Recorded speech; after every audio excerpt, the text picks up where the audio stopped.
It started with a friendly handshake, but the candidates wasted no time getting down to the issues. The economy.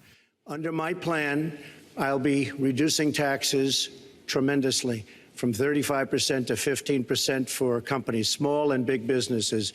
That's going to be a job creator like we haven't seen since Ronald Reagan. The kind of plan that Donald has put forth would be trickle-down economics all over again. In fact, it would be the most extreme version, the biggest tax cuts for the top percent of the people in this country than we've ever had. I call it trumped up trickle-down, because that's exactly what it would be. How to tackle race relations in America in the wake of police shootings of African-American men. We have to restore trust between communities and the police. We have to work to make sure that our police are using the best training, the best techniques, that they're well prepared to use force only when necessary. We have to bring back law and order. Now, whether or not in a place like Chicago you do stop and frisk, which worked very well, Mayor Giuliani is here, it worked very well in New York, it brought the crime rate way down. But you take the gun away from criminals that shouldn't be having it. We have gangs roaming the street, and in many cases, they're illegally here. And how to fight terror. Just go to her website. She tells you how to fight ISIS on her website. I don't think General Douglas MacArthur would like that too much.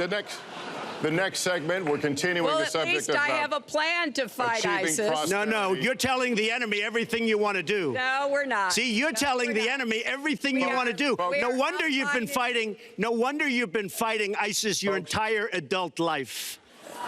The heated exchanges continued throughout the 90-minute debate as Donald Trump tried to tap into the emotions of disillusioned voters, while Hillary Clinton used her political track record to appear more measured and commanding, a move analysts say wore Trump down.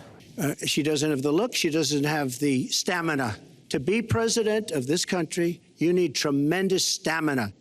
As soon as he travels to 112 countries and negotiates a peace deal, a ceasefire, a release of dissidents, an opening of new opportunities in nations around the world, or even spends 11 hours testifying in front of a congressional committee, he can talk to me about stamina.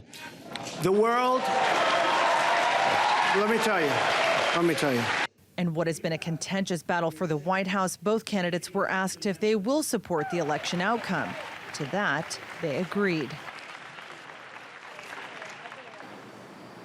There was a tremendous amount of pressure on both presidential candidates going into this debate, with national polls showing that Hillary Clinton and Donald Trump are virtually neck and neck in what is a very tight race to the White House. It was an opportunity for a candidate to pull ahead.